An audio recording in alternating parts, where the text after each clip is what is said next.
വസിച്ചാൽ അവൻ നമ്മിലും വസിക്കും.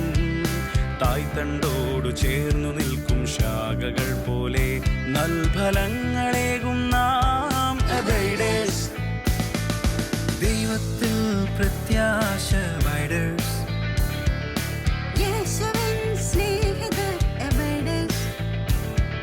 സഭയുടെ സമ്പത്ത് അബൈഡേഴ്സ്. ലോകത്തിൻ രക്ഷകർ അബൈഡേഴ്സ്.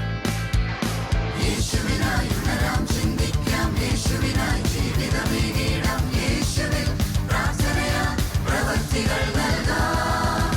യേശുവിനായി ഉണരാം, ചിന്തിക്കാം, യേശുവിനായി ജീവിതമേകിടാം, യേശുവിൽ പ്രാർത്ഥനയാൽ പ്രവൃത്തികൾ നൽകാം.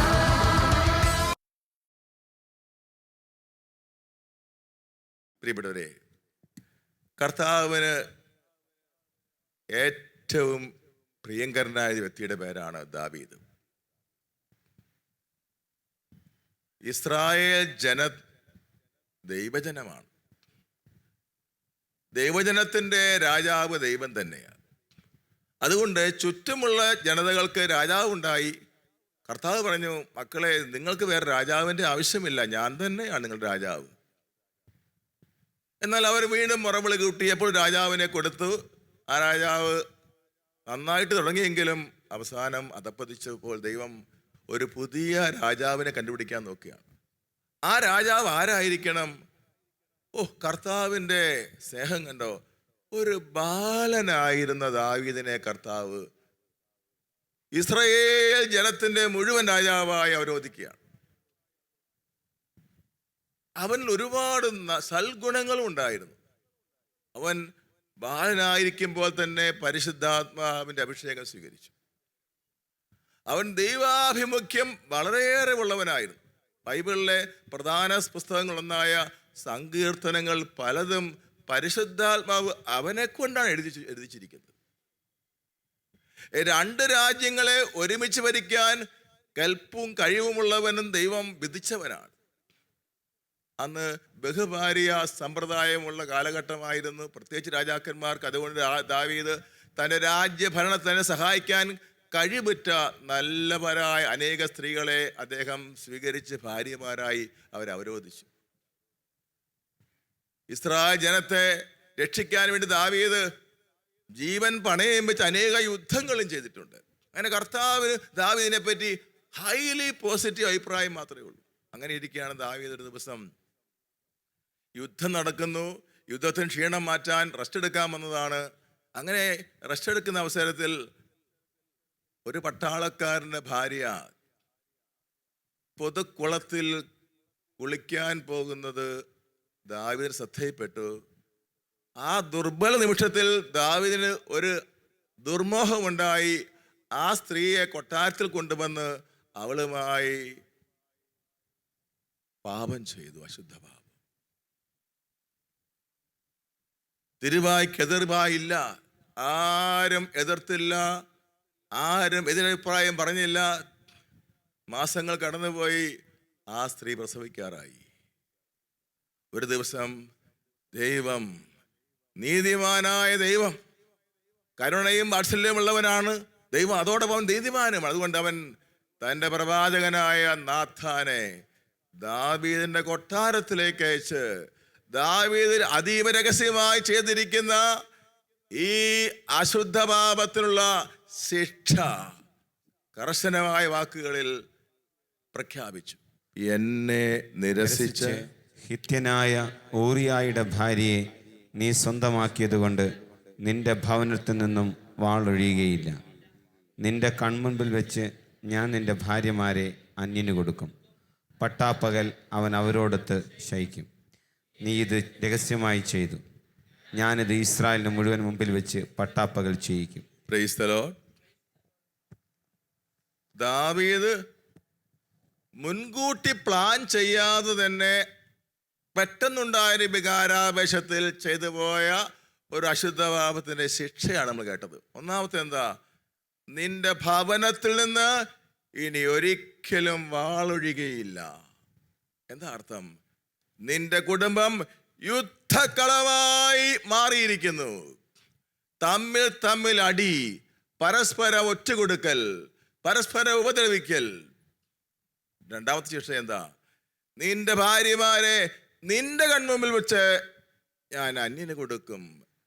ഇസ്രായേലിന്റെ രാജാവ് എന്ന നിലയ്ക്ക് രാജ്യത്ത് മുഴുവനും ലോ ആൻഡ് ഓർഡർ സംരക്ഷിക്കേണ്ട രാജാവിനെ കെട്ടിയിട്ടിട്ട് അവന്റെ കൺമുമ്പിൽ വെച്ച് അവന്റെ ഭാര്യമാരെ അന്യനെടുത്ത് കൊടുക്കുമെന്ന് കർത്താവ് പറയുകയാണ്.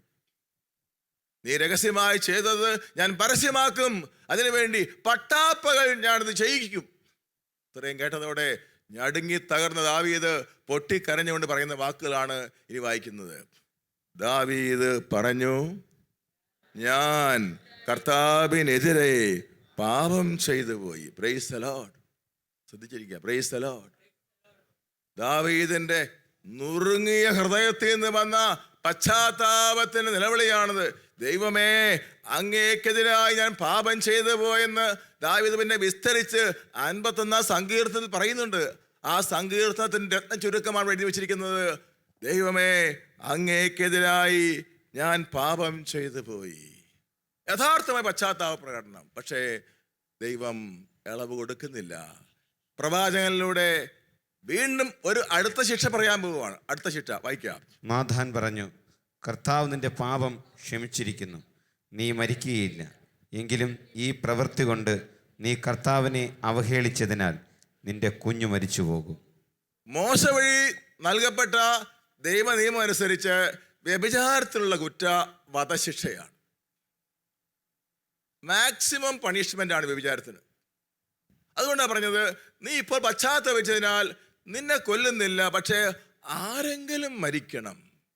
അശുദ്ധപാപം ചെയ്താൽ അതിന് തുല്യമായ ശിക്ഷ വധശിക്ഷയായതുകൊണ്ട് നീ മരിക്കണ്ട, നിന്റെ കുഞ്ഞിനെ കൊന്നേക്കാം. ഒന്ന് ആലോചിച്ച് നോക്കിയേ. ഒരപ്പനെ സംബന്ധിച്ച് അദ്ദേഹം മരിക്കുന്നതാണോ കൂടുതൽ ദുഃഖകരം? അദ്ദേഹത്തിന്റെ കുഞ്ഞ് മരിക്കുന്നതാണ്. തീർച്ചയായിട്ടും കുഞ്ഞ് മരിക്കുന്നത്. അന്ധവിശ്വാസം വലിക്കുന്ന ദാവീദ് ഓർത്ത് വിലപിക്കേണ്ടി വരും. എൻ്റെ ആ ദുർനടപടിക്കുള്ള ശിക്ഷയായിട്ടല്ലേ ആ മാലാഹ കുഞ്ഞ് മരിക്കേണ്ടി വന്ന് ചിന്തിച്ച് കരയണം. അതുകൊണ്ട് ദാവീദ് എന്ത് ചെയ്തു? ആ കുഞ്ഞിനെ കൊല്ലുമെന്ന കർത്താവിൻ്റെ ആ കർശനമായ ശിക്ഷാവിധി നടപ്പിലാക്കാതിരിക്കാൻ വേണ്ടി ദാവീദ് 7 ദിവസത്തേക്ക് നീണ്ടു നിൽക്കുന്ന 7 രാത്രിയുമ്പോൾ നീണ്ടു നിൽക്കുന്ന പരിഹാരങ്ങൾ ചെയ്യാൻ പോവുകയാണ്. 3 തരം പരിഹാരമാണ് അതാണ് വായിക്കാൻ പോകുന്നത്. ഊറിയായുടെ ഭാര്യ പ്രസവിച്ച ദാവീദിൻ്റെ കുഞ്ഞിന് കർത്താവിൻ്റെ പ്രഹരമേറ്റു, അതിന് രോഗം പിടിപെട്ടു. കുഞ്ഞിനു വേണ്ടി ദാവീദ് ദൈവത്തോട് പ്രാർത്ഥിച്ചു. അവൻ ഉപവസിച്ചു. രാത്രി മുഴുവൻ മുറിയിൽ നിലത്ത് കിടന്നു. 7-ാം ദിവസം കുഞ്ഞു മരിച്ചു. ഒരു മനുഷ്യന് ചെയ്യാവുന്ന പരിഹാരത്തിന്റെ മാക്സിമം ചെയ്തിട്ടുണ്ട്. 7 ദിവസം മുഴുവനും ദൈവകരുണയ്ക്ക് വേണ്ടി നിരന്തരം രാജാവ് പ്രാർത്ഥിക്കുന്നു. തീർച്ചയായും രാജ്യം മുഴുവൻ കുലുങ്ങിക്കാണും. രാജാവ് 7 ദിവസത്തെ പ്രാർത്ഥന നടത്തിയാൽ എങ്ങനെ ന്യൂസ് പുറത്തു പോകാതിരിക്കും? 7 രാത്രിയും പകലും ദൈവകരുണയ്ക്ക് വേണ്ടി രാജാവ് പ്രാർത്ഥിക്കുന്നു പറയുമ്പോൾ ജനം മുഴുവനും വിചാരിക്കും ദാവീദ് എന്തോ വലിയ കുറ്റം ചെയ്തിട്ടുണ്ട്, അതിന് പരിഹാരം ചെയ്യുകയാണ്. അതിനും പുറമെ 7 ദിവസം ഭക്ഷണപാനീയങ്ങൾ ഒഴിവാക്കി ഉപവാസമെടുത്ത് ശരീരത്തെ പീഡിപ്പിച്ചു. അതിനും പുറമെ എന്ത് ചെയ്തു? രാത്രികാലത്ത് ഐസ് പോലെ ആകുന്ന തറയിൽ 7 രാത്രിയിൽ കിടന്നുകൊണ്ട് ശരീരത്തെ ദണ്ഡിപ്പിച്ചു. ഒരശുദ്ധഭാവം മനഃപൂർവ്വം പ്ലാൻ ചെയ്തതല്ലെന്ന് ഓർക്കണം. അബദ്ധത്തിൽ സംഭവിച്ചതെന്താണ്? ഏതാണ്ട് അങ്ങനെയാണ്. എന്നിട്ട് പോലും അതിന് പരിഹാരമായി 7 രാത്രിയും പകലും പ്രാർത്ഥിക്കുകയും 7 രാത്രിയും പകലും ഉപവാസമെടുക്കുകയും 7 രാത്രി മുഴുവനും ഐസ് കട്ടയുടെ പുറത്ത് കിടന്ന് ഉരുളുകയും ചെയ്തിട്ടും ദൈവം ശിക്ഷ പിൻവലിക്കുന്നില്ല. അടുത്ത വാക്യം എന്താ വായിച്ചത്? 7-ാം ദിവസം കുഞ്ഞ് മരിച്ചു. 7-ാം ദിവസം അർത്ഥം 7 ദിവസവും ചെയ്ത പരിഹാരങ്ങൾ അപര്യാപ്തമായി. പ്രിയപ്പെട്ടവരെ, നിങ്ങളോ ഞാനോ ബോധപൂർവം ഒരു അശുദ്ധ പാപത്തിന് സമ്മതിച്ചാൽ ഇതൊക്കെ തന്നെയാണ് നമുക്ക് ലഭിക്കാനിരിക്കുന്നത്. നമ്മുടെ കുടുംബം യുദ്ധക്കളമായി തീരും, സമാധാനം ഇല്ലാതായി തീരും. നമ്മുടെ ബന്ധങ്ങൾ തകർക്കപ്പെടും.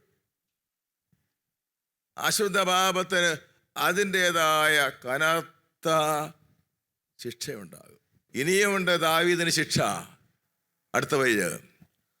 അപ്പോൾ അബ്സലോം ദാവീദിന്റെ മകൻ അഹിത്തോഫെലിനോട് പറഞ്ഞു, നമ്മൾ എന്ത് ചെയ്യണം? നിനക്ക് എന്ത് തോന്നുന്നു? അവൻ അബ്സലോമിനോട് പറഞ്ഞു. അതിന് ചോദിക്കാനുള്ള പശ്ചാത്തലം ഇതാ. ദാവീദ് അശുദ്ധ പാപം ചെയ്ത ഉടൻ തന്നെ അവൻ്റെ കുടുംബം യുദ്ധരംഗം പോലെയായി. മകനും അപ്പനും തമ്മിൽ അടിയായി, ശത്രുക്കളായി. മകൻ്റെതായ കക്ഷികളെ ചേർത്തിട്ട് രാജ്യത്തെ നമ്പർ 1 നല്ല മനുഷ്യനായ അഹിത്തോഫെൽ ചോദിക്കുകയാണ്, എന്താ ഇപ്പൊ ചെയ്യേണ്ടത്? ഇനി ചെയ്യേണ്ടത് എന്താ? അപ്പനെതിരെയുള്ള വൈരാഗ്യം പ്രകടിപ്പിക്കാൻ ഞാൻ എന്താ ചെയ്യേണ്ടതെന്ന് ചോദിക്കുന്ന ആരോടെന്ന് അറിയാവോ? അഹിത്തോഫെൽ ആരാ? ആ കണ്ണികയുടെ താഴെ എഴുതി വെച്ചിട്ടുണ്ട്, അക്കാലത്ത് അഹിത്തോഫെൽ നൽകിയ ഏതൊരു ഉപദേശവും ദൈവ വെളിപാട് പോലെ വിലമതിക്കപ്പെട്ടിരുന്നു. ദാവീദും അബ്സലോമും അവന്റെ ഉപദേശം അത്ര വിലമതിച്ചു. അപ്പൊ ദൈവം സംസാരിക്കുന്ന പോലെ സംസാരിക്കാൻ ജ്ഞാനവും കഴിവും പാഠവുമുള്ള അഹിത്തോഫെലിൽ പിശാച് കൂടിക്കഴിഞ്ഞിരിക്കുന്നു. അപ്പോൾ ദാവീദിന്റെ പാപത്തിന് ഇമ്പാക്റ്റ് കണ്ടോ? ദാവീദിന്റെ കുടുംബം തകരുന്നു. രാജ്യത്ത് ദൈവം സംസാരിക്കാൻ ജ്ഞാനവും അറിവും വിശുദ്ധിയുമുള്ള മനുഷ്യനെ പോലും പിശാച് ഉപയോഗിക്കുന്നത് കണ്ടോ? അഹിത്തോഫെൽ എന്താ പറഞ്ഞു നോക്കണേ? താഴെ വായിച്ചു നോക്കിയേ. അഹിത്തോഫെൽ അബ്സലോമിനോട് പറഞ്ഞു, വായിക്കുക, കൊട്ടാരം സൂക്ഷിക്കാൻ നിന്റെ പിതാവ് വിട്ടിട്ട് പോയ അവന്റെ ഉപനാരികളുമായി ശയിക്കുക. കണ്ടോ? അതാണ് ഉപദേശം. ബാക്കി വായിക്കാം. അവർ അബ്സലോമിന് കൊട്ടാരത്തിന് മുകളിൽ ഒരു കൂടാരം ഒരുക്കി അവിടെ ഇസ്രായേൽക്കാർ കാണുകെ അബ്സലോം തൻ്റെ പിതാവിൻ്റെ ഉപനാരികളെ പ്രാപിച്ചു. കണ്ടോ? മകൻ സ്റ്റെപ്പ് മദേഴ്സിനെ എല്ലാം ബലാത്സംഗം ചെയ്യുകയാണ്. രാജ്യത്തെ നിയമം പാലിക്കേണ്ട രാജാവിൻ്റെ തന്നെ ഭാര്യമാരെ രാജാവിൻ്റെ മകൻ തന്നെ ബലാത്സംഗം ചെയ്യുന്നു. അതെങ്ങനെയാണ്? പബ്ലിക്കിനെ മുഴുവൻ കാണിച്ചുകൊണ്ടാണ്. അതാണ് ഇങ്ങനെ എഴുതി വെച്ചിരിക്കുന്നത്. അവർ അബ്സലോമിന് കൊട്ടാരത്തിന് മുകളിൽ ഒരു കൂടാരം ഒരുക്കി. എന്തിനാണ്? എല്ലാവരും കാണാൻ. നമ്മൾ ഒരു നാടകമൊക്കെ നടക്കുമ്പോൾ സ്റ്റേജിന് എത്ര അടി പൊക്കായിടുന്നത്? 10 അടി 15 അടി. എന്താ? ആ നാടകത്തിൽ എല്ലാവർക്കും കാണാൻ വേണ്ടി അവിടെ അഭിനയിക്കുന്നത്. ഇവരെവിടെയാ സ്റ്റേജ് ഇട്ടത്? കൊട്ടാരത്തിന്റെ മുകളിൽ കൊണ്ടിട്ടിരിക്കുന്നു. വെച്ചാൽ രാജ്യത്തുള്ള മുഴുവൻ ജനങ്ങളും കാണണം ഈ കാര്യം. പ്രിയപ്പെട്ടവരെ, നമ്മൾ അതീവ രഹസ്യമായി ഒരു അശുദ്ധ പാപത്തിൽ സമ്മതിച്ചാൽ അതിന്റെ പ്രത്യാഘാതം എത്ര വിപുലവും വലുതുമായിരിക്കുമെന്ന് മനസ്സിലാക്കിക്കൊള്ളുക. Praise the Lord. ഹല്ലേലൂയ, ഹല്ലേലൂയ. യേശുവേ നന്ദി. താഴെ വായിക്കാം. ഇസ്രായേൽ ജനം വധിക്കപ്പെട്ടതിന്റെ കാരണം അവരിൽ ചിലർ വ്യഭിചാരം ചെയ്തതുപോലെ നമ്മൾ ഒരിക്കലും വ്യഭിചാരം ചെയ്യരുത്. അവർ 23,000 പേർ ഒറ്റ ദിവസം കൊണ്ട് നാശമടഞ്ഞു. ഇതെല്ലാം അവർക്കൊരു താക്കീതായിട്ടാണ് സംഭവിച്ചത്. നമുക്കൊരു പാഠമാകേണ്ടതിന് അവയെല്ലാം എഴുതപ്പെട്ടിരിക്കുന്നു. Price the Lord. അപ്പൊ ചിലർക്ക് സംശയം വന്ന് കാണിപ്പം ശ്രദ്ധിച്ചിരിക്കുക. കർത്താവ് കഠിന ഹൃദയനാണല്ലോ. ആ പാവം ദാവീദ് ബൈബിള് 10 എഴുതിയിട്ടുണ്ട്, ജനങ്ങളെ ഒരുപാട് സഹായിച്ചിട്ടുണ്ട്. പിന്നെ ആ പാവം ഒരു പെണ്ണുമ്പോൾ അങ്ങോട്ട് പോയി നോക്കുന്നതും അല്ലതാനും. നമ്മൾ ചെറുപ്പക്കാർ ചെയ്യണ പോലെ അയാൾ നോക്കി നിൽക്കാൻ പോയതില്ല. അയാൾ കണ്ടുപോയതാ കാഷ്വലായിട്ട്. അവ പെട്ടെന്ന് തോന്നിയ ഒരു ദുർബല വികാരം. പാവം. അത് കഴിഞ്ഞ് പശ്ചാത്തപിക്കുകയും ചെയ്യും. എൻ്റെ മുന്നേ തമ്പുരാനെ എന്തോരം പശ്ചാത്തലം. 7 ദിവസം മുഴുവനും കരുണയുടെ ജപമാലയിൽ കൊണ്ടിരിക്കുക. അന്ന് കരുണയുടെ ജപമാല ഇല്ലെങ്കിലും 7 ദിവസം മുഴുവനും തപസ് ചെയ്യാണ്, പരിഹാരം ചെയ്യാണ്. എന്നിട്ട് ഐസ് കെട്ടേ കിടന്ന് ഉരുള്. എന്നിട്ട് പോലും ദൈവം ശിക്ഷിച്ചല്ലോ. അപ്പൊ നിങ്ങൾക്ക് തോന്നിക്കാണാം, ദൈവം എന്താ ഒരു മര്യാദ കെട്ടവനാണല്ലോ, ഇങ്ങനെയൊക്കെ ശിക്ഷിക്കാവോ? ഒന്നങ്ങ് ക്ഷമിക്കണ്ടേ ദൈവം? ഒരു പ്രാവശ്യം ദൈവം ക്ഷമിച്ചിരുന്നെങ്കിൽ ദാവീദിന്റെ പ്രശ്നം വല്ലതും ഒരു കൊട്ടാരത്തിന് നമ്മൾ കൂടാരം ഒരുക്കി. ഇതേ സംഭവം നടക്കുന്നത്.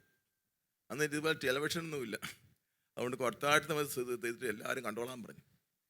അത് തന്നെയല്ല, നമ്മൾ എപ്പോഴും വായിച്ച് മുത്തണ വേദപുസ്തകത്തിലേ നമ്മൾ വായിച്ച് മുത്തണ വിശകലനത്തിനകത്ത് എഴുതി വെച്ചിരിക്കുക. ഇത് വായിച്ചു കഴിയുമ്പോൾ ലോകാവസാനം വരെ ഈ നാണം കെട്ട കഥ, ദാവീദിന്റെ കഥ ലോകത്തെ എല്ലാവരും വായിച്ചറിയും. എന്തൊരു കഷ്ടമായിപ്പോയി. എന്താ കാരണം? ആർക്ക് പറയാം ഉത്തരം? ദൈവം എന്താ ഒരു ക്ഷമ കാണിക്കാതെ ഇങ്ങനെ കഠിനമായി പ്രകരിച്ചത്? എല്ലാവരും ഉത്തരം പറയണം. ചിന്തിച്ചേ. എന്താ? നിങ്ങളുടെ ശരീരങ്ങൾ ക്രിസ്തുവിന്റെ അവയവങ്ങളാണെന്ന് നിങ്ങൾക്ക് അറിഞ്ഞുകൂടെ? ക്രിസ്തുവിന്റെ അവയവങ്ങൾ എനിക്ക് വേശ്യയുടെ അവയവങ്ങളാക്കാമെന്നോ? അക്ഷരാർത്ഥത്തിൽ പറഞ്ഞാൽ നിന്റെ ശരീരം ഈശോയുടെ ശരീരമായതുകൊണ്ട് നിന്റെ ശരീരത്തിലെ ഏത് ഭാഗം നീ ദുരുപയോഗിച്ച് ഒരു തിന്മ ചെയ്താൽ അത് ഈശോയുടെ ശരീരത്തിലുള്ള കയ്യേറ്റമാണ്. ദേവാലയം നശിപ്പിക്കലാണത്. ഇപ്പം നമ്മുടെ പള്ളി കോമ്പൗണ്ടിൽ ഒരു സ്കൂള്, ഒരു സെമിത്തേരി, ഒരു ഓഫീസൊക്കെ ഉണ്ടെന്ന് വിചാരിക്കുക. അതൊക്കെ ആരെങ്കിലും നശിപ്പിച്ചാൽ നമുക്ക് വിഷമം ഉണ്ടാകും. പക്ഷേ പള്ളി തല്ലിപ്പൊളിച്ചാലോ നമ്മുടെ വിഷമം വർദ്ധിക്കും. അതും പോട്ടെ, സക്രാരി കുത്തി തുറന്ന് തിരുവോസ്തി ചവിട്ടി തൂത്താലോ നമുക്ക് സഹിക്കാൻ പറ്റുകയില്ല. സക്രാരിക്കകത്തിരിക്കുന്ന തിരുവോസ്തി യേശുവിൻ്റെ യഥാർത്ഥ ശരീരമായതുകൊണ്ടാണ്. എന്നാൽ അതുപോലെ തന്നെ യേശുവിൻ്റെ സാക്ഷാൽ ശരീരമായി തീർന്നു നിന്റെ എൻ്റെ ഈ ശരീരം മാമോദീസ എന്ന മഹാ അദ്ഭുത ഉദാശയുടെ യോഗ്യതയാൽ. അതുകൊണ്ട് ഈ ഉത്തരങ്ങൾ കൂട്ടി യോജിപ്പിക്കാം. അതുകൊണ്ട് നമ്മൾ നമ്മുടെ അത്യുന്നത പദവി നശിപ്പിക്കാതിരിക്കാൻ വേണ്ടി ഒരു താക്കീതാണത്. ഒരു തരത്തിൽ പറഞ്ഞാൽ ദൈവസ്നേഹത്തിൻ്റെ ഒരു പ്രകാശനമാണത്. നമ്മൾ നമ്മുടെ നിലവാരത്തിന് താഴേക്ക് പോകരുതേ എന്നുള്ള ദൈവത്തിൻ്റെ ഒരു നിലവിളിയാണത്. നമ്മൾ നമ്മുടെ നിലവാരത്തിന് താഴേക്ക് പോകരുതേ എന്നുള്ള ദൈവത്തിൻ്റെ അപേക്ഷയും യാചനയുമാണത്. വെറും തല്ലി ഒതുക്കലല്ലത്. Praise the Lord. ഹല്ലേലൂയ. ദൈവമേ, ജ്ഞാനസ്നാനം വഴി ഞാൻ എത്ര ഉന്നതനായ വ്യക്തിയാണ്. എൻ്റെ ശരീരത്തിൻ്റെ പേരാണ് temple of the holy spirit, പരിശുദ്ധാത്മാവിൻ്റെ ദേവാലയം. ഇവിടുത്തെ പള്ളിക്ക് ഒരു പേരുണ്ട്. ഏതാ? നമ്മുടെ വല്ലാർപാടത്തെ പള്ളി ആരുടെ പേരിലെന്ന് അറിയാമോ? ദ ഹോളി സ്പിരിറ്റ് ചർച്ച് എന്നുള്ള പേര്. പരിശുദ്ധാത്മാവിന് പ്രതീക്ഷിക്കേണ്ട ദേവാലയങ്ങൾ വളരെ കുറച്ചേ ഉള്ളൂ. അതിലൊന്നാണ് വല്ലാർപാടം ബസിലിക്ക. വിശുദ്ധന്മാർക്ക് പ്രതീക്ഷിക്കേണ്ട ദേവാലയത്തെക്കാളും ശ്രേഷ്ഠമാണത് പരിശുദ്ധാത്മാവിന് പ്രതീക്ഷിക്കേണ്ട ദേവാലയം. നമ്മുടെ ശരീരം പരിശുദ്ധാത്മാവിന് പ്രതിഷ്ഠിക്കപ്പെട്ട ദേവാലയമാണ്. നിങ്ങളിൽ വസിക്കുന്ന ദൈവദത്തമായ പരിശുദ്ധാത്മാവിൻ്റെ ആലയമാണ് നിങ്ങളുടെ ശരീരമെന്ന് നിങ്ങൾക്ക് അറിഞ്ഞുകൂടെ? പരിശുദ്ധാത്മാവിൻ്റെ ആലയമാണെന്ന് പ്രസ്താവിക്കുകയല്ല, ആണെന്ന് അറിഞ്ഞുകൂടെ? Praise the Lord.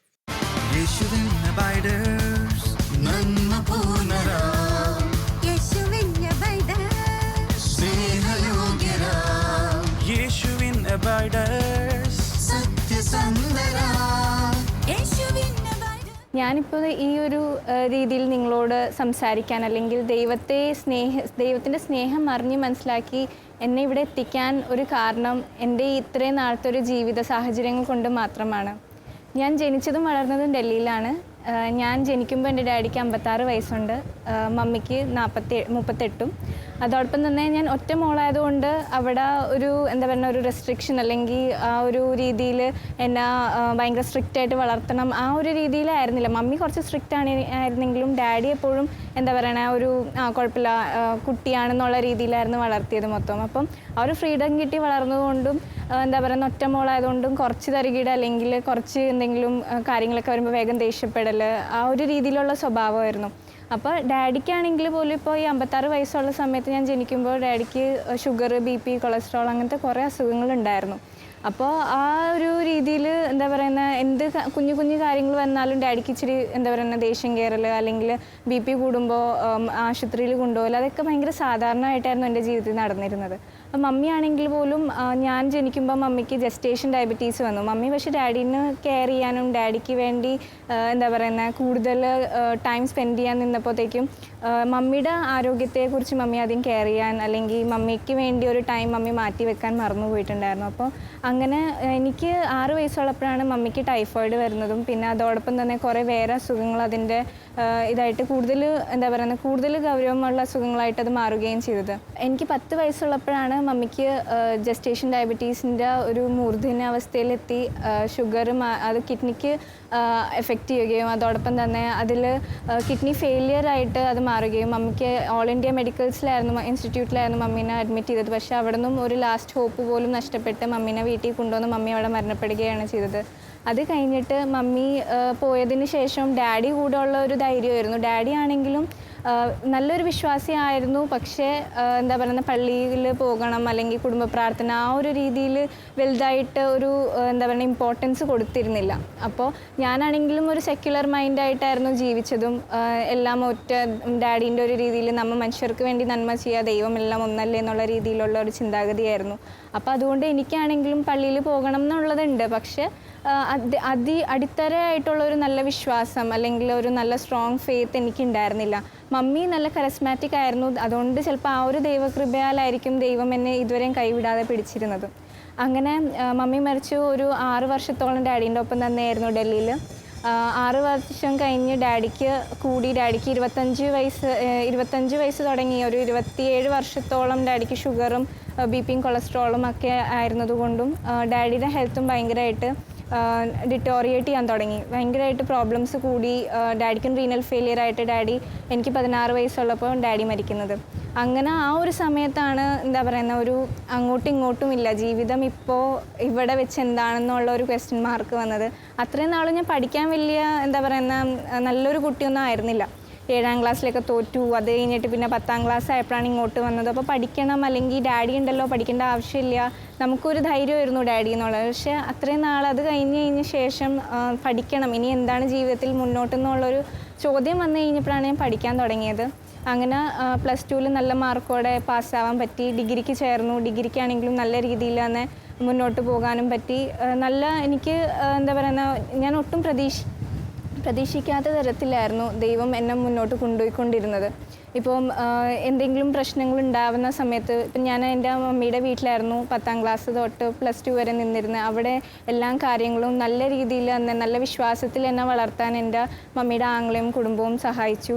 അതോടൊപ്പം തന്നെ +2 കഴിഞ്ഞു ഞാൻ ഡിഗ്രിക്ക് ചേർന്നപ്പോൾ ഞാനൊരു ഹോസ്റ്റൽ ഓൾഡ് ഏജ് ഹോമാണ് അവിടെയാണ് ഇപ്പോൾ താമസിക്കുന്നത്. അപ്പോൾ അവിടെ നിൽക്കാനും എനിക്ക് ദൈവം ഇടയാക്കി. അപ്പം ശരിക്കും പറഞ്ഞു കഴിഞ്ഞാൽ ദൈവത്തിൽ നിന്നും എവിടെന്നെങ്കിലും അകന്നു പോകുന്ന സമയം വരുമ്പോഴൊക്കെ ദൈവം ആരെങ്കിലും വഴി എന്നെ തിരിച്ച് ദൈവത്തിലേക്ക് അടുപ്പിക്കുന്ന ഒരു അനുഭവം എനിക്ക് അപ്പോഴേ തൊട്ട് ഉണ്ടായിരുന്നു.